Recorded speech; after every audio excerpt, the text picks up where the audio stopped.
شكرا جزيلا أستاذة زينب. الأخوات والإخوة رؤساء وممثلي الجالية العربية في بريطانيا، أيها الأحبة الأخوات والإخوة الأطباء والنشطاء وأصدقاء فلسطين والعالم العربي في بريطانيا، السادة الحضور جميعا، السلام عليكم ورحمة الله وبركاته. صباح الخير، good morning.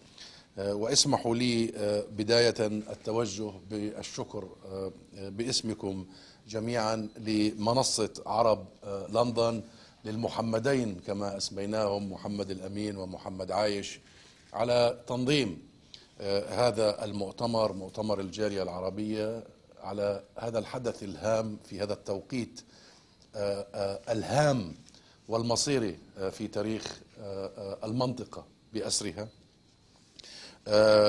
وأيضا دعوة عدد هام من الأطباء ومن النشطاء الذين كانوا في الحبيبة غزة خلال الفترة السابقة وأخذوا على عاتقهم مسؤولية هائلة في توفير الخدمات الطبية لشعبنا في هذا الوقت الصعب، ولكن أيضا تحولوا إلى وعوضوا غياب الإعلام الدولي، تحولوا إلى صوت حقيقي ونقلوا الحقيقة كما تابعتم من سيتم تكريمهم اليوم، ومنهم أخيرا دكتورة فيكتوريا روز والدكتور جرين وغيرهم الكثير بالعشرات.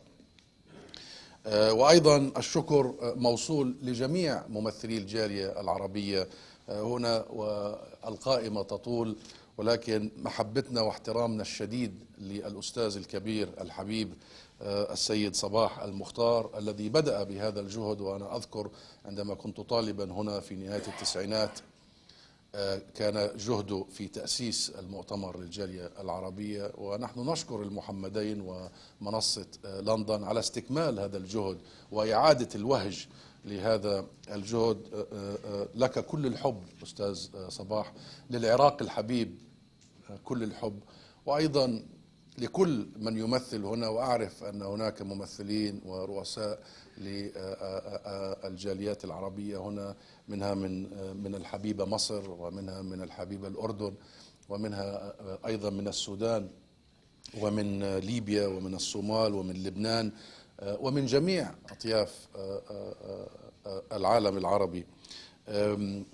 وأيضا هو شرف عظيم أن أكون اليوم بين هذه النخبة الهامة من المتحدثين. حقيقة هذا شرف عظيم، بدءا بضيف مؤتمرنا اليوم الدكتور مصطفى البرغوثي. هو صديق وعزيز، ولا أريد، هو لا يحتاج إلى تعريف أبدا، وجميعكم يعرف ويتابع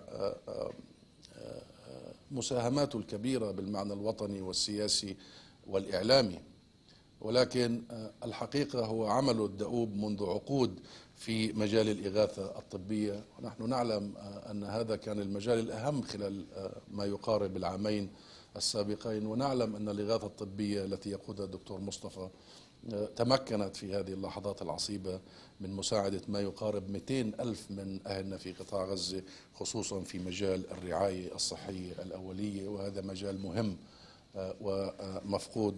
دكتور مصطفى، لك منا كل الاحترام، ولجميع الموجودين اليوم الذين سيتم تكريمهم يجب أن ننحني لهؤلاء، مثل الدكتور جروم والدكتورة فيكتوريا روز، وأيضا للمتحدثين بعدنا مثل كريس دويل ومؤسسة كابو.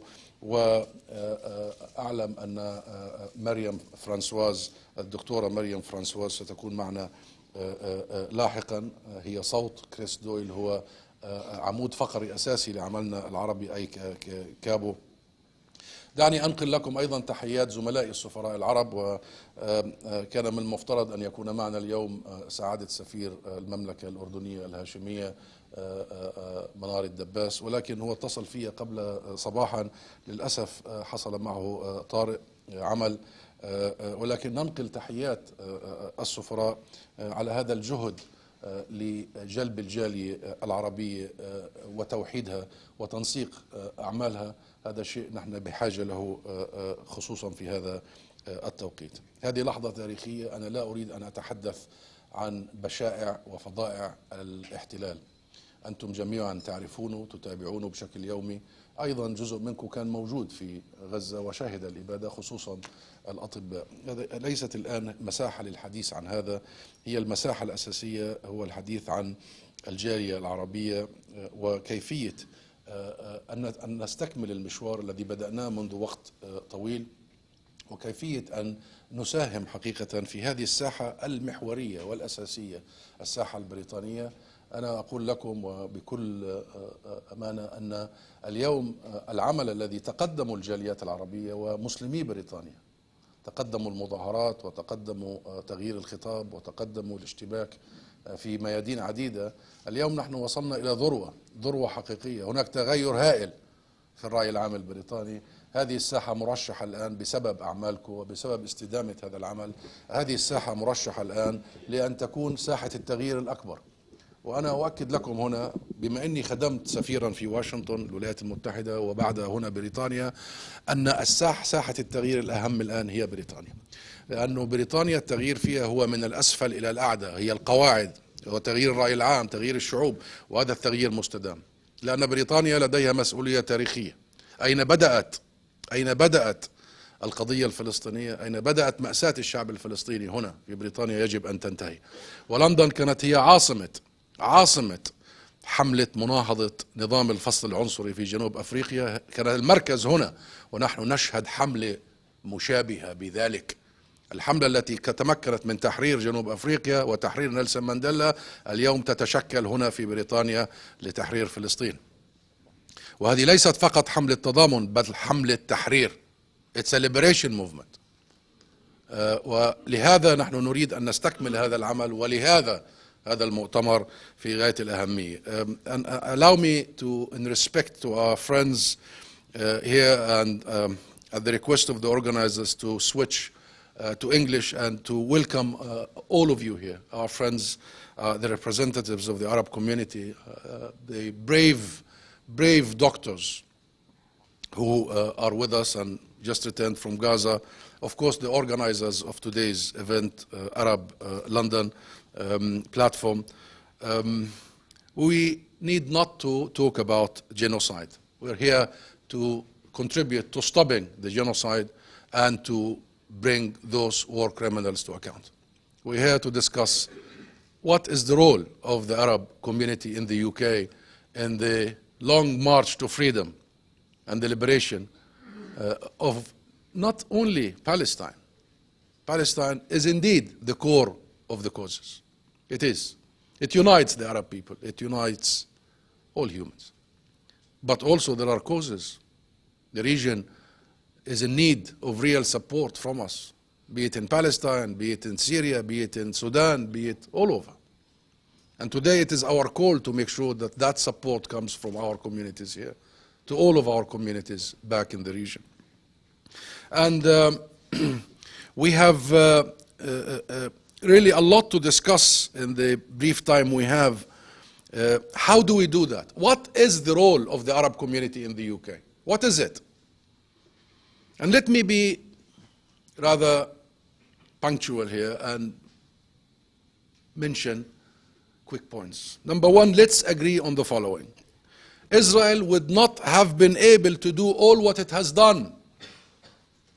Mass murder, mass destruction, mass starvation, targeting children, starving, calling starved people, walking miles to the death trap, assassinating them, liquidating them, exterminating entire people. They would not have been able to do that over the years and the decades since the Nakba until today without the tacit support of external forces. That's number one assumption. They wouldn't. And you have seen the last 22 months with all the horrific scenes, the official world still did absolutely nothing. Where is the Convention on Genocide, the Convention on the Prevention of Genocide, that was signed on the very year of the Nakba, 1948? That convention committed the world, every single country in the world is a signatory to that convention, to prevent genocide.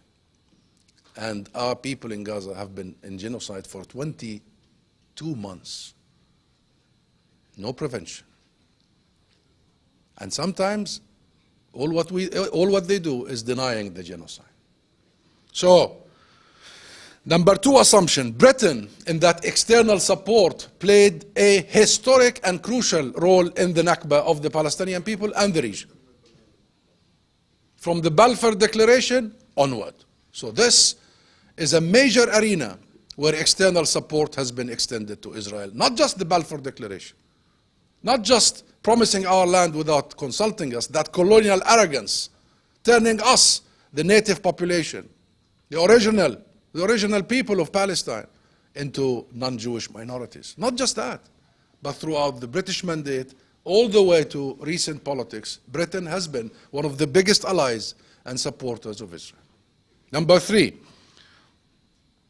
the change is happening in the UK in the last years, not just the last 22 months, by the way. It's been accumulative. It's happening. It's real. It's inspiring. It's empowering. It's a movement. And the movement is not only large, but it's growing every day. It's unstoppable. It's irreversible. And I need not to give you examples. But to have witnessed in one day 1 million of the British people in the streets of London, that is historic. And then at the beginning, that was in November 2023, at the beginning everybody would say this is going to be for weeks and it will fade away. It's picking up.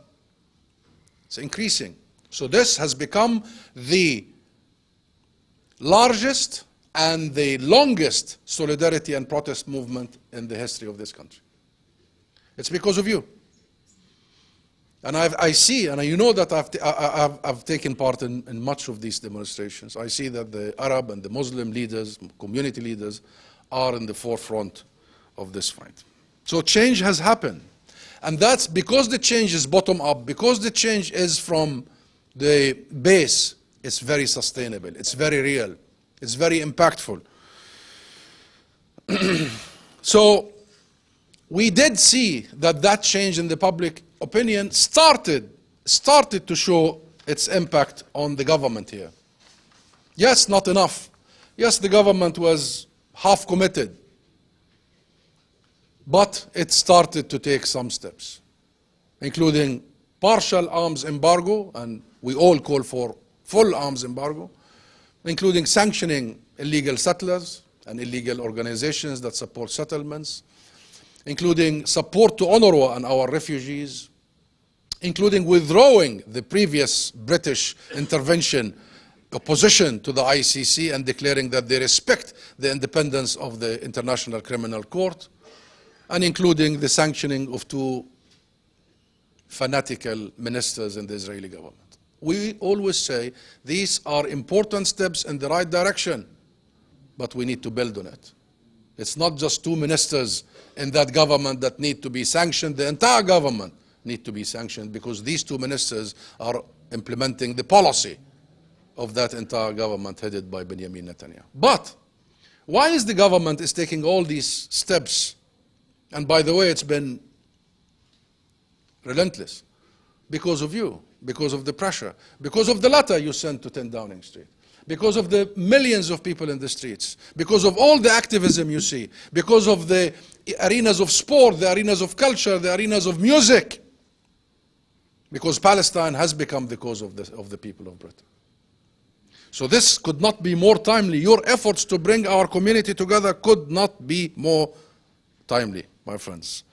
But let me here be straightforward. If we agree that Britain is a strategic arena of engagement and change, and it is, where it started, it must end.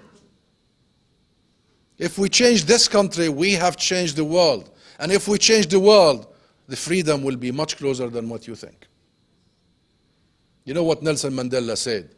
That you will always think it's impossible until it's done. And I see it to be done as far as the external situation from the UK.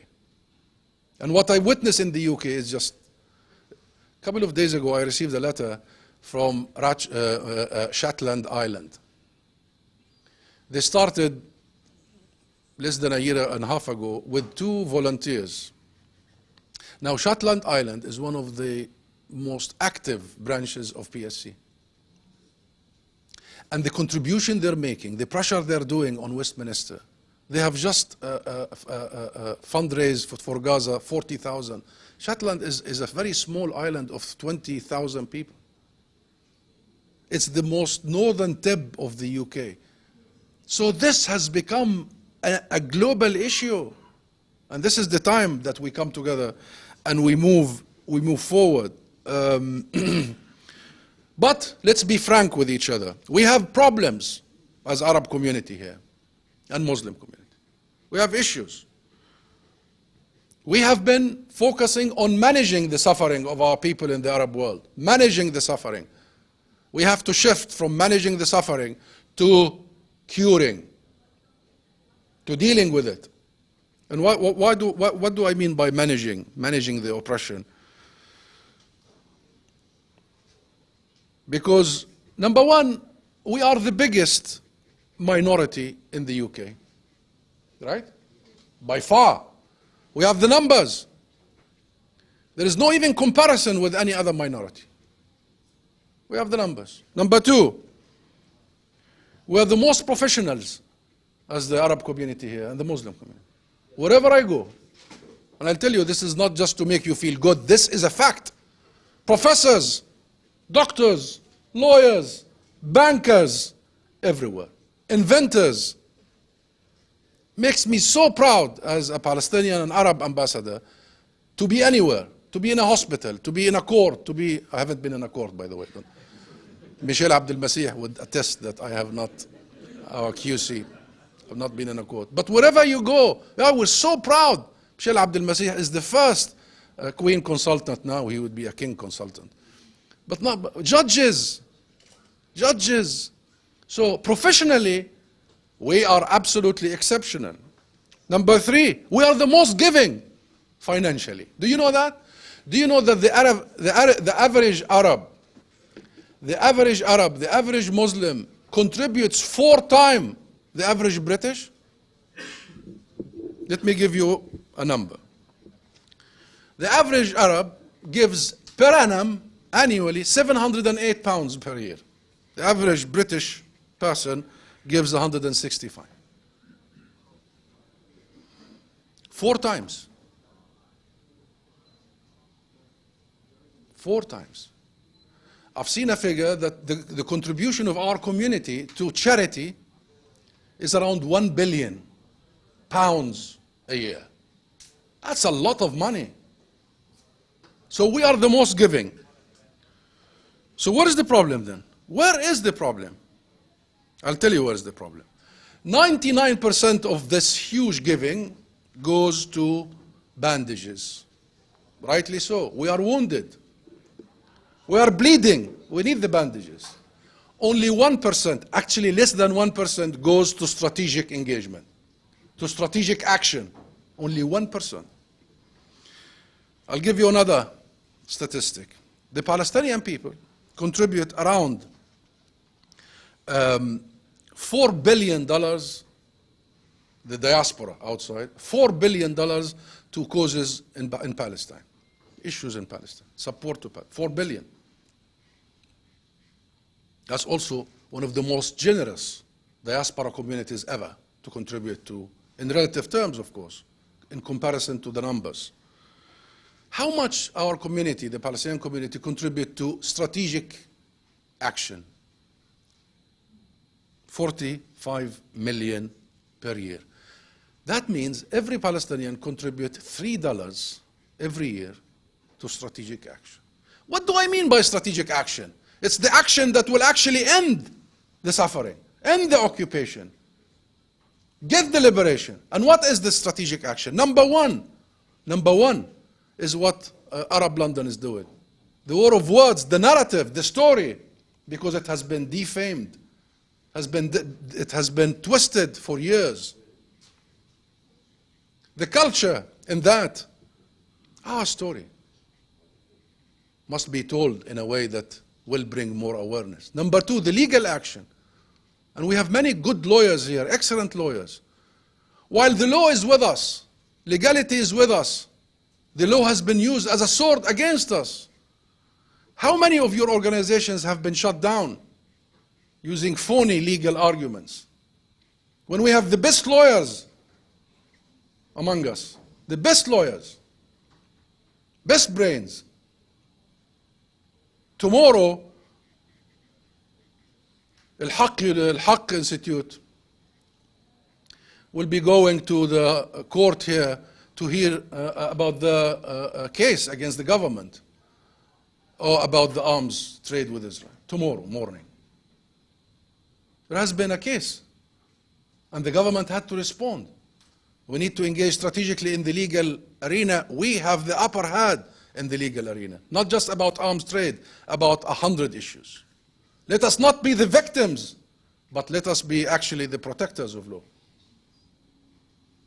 Number 3, political action.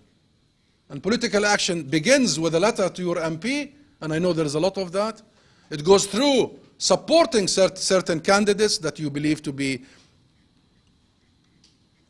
supportive of our issues, Arab issues, including Palestine. But it also ends with direct participation in political life here, as in becoming candidates yourselves. And I know some of you here in this room have actually taken a shot last round. Okay, it didn't work this time, but next time we have to make it work. Last time we had the first ever member of parliament from Arab origins, Ibtisam Muhammad from Yemen.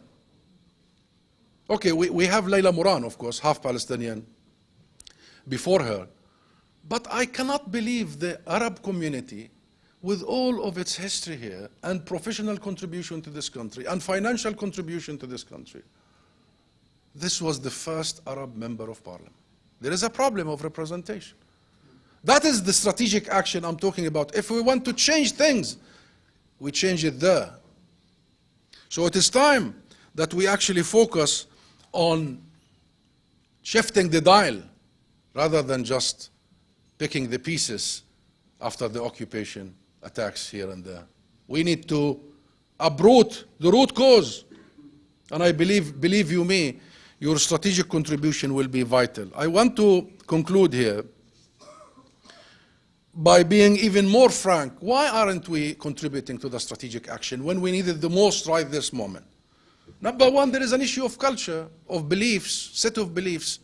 We believe in zakat, we believe in charity, we believe that we should be giving to the poor, but also our faith and our culture believe in resistance and resilience and defending our rights. And this is part of our belief system, that we must contribute to ending the injustice, isn't it? Isn't it? Yes. So we have to challenge that culture. Number two, fear, and I understand. The attacks, the intimidation, the smear, the legal cases, the prosecution against anybody. But we must conquer that fear, all of us together. And we can only conquer it if we are together, أيها المحمدين. If we are together and united. They cannot take us. Remember, historically, they take each one of us alone. They can never take us together. Number three, the lack of sound strategic institutions, world-class, safe, renowned, respected, that our people can contribute, and I mean by institutions, strategic institutions, in the war of the narrative, in the legal sphere, in the political action sphere, the lobbies. We need to establish these institutions.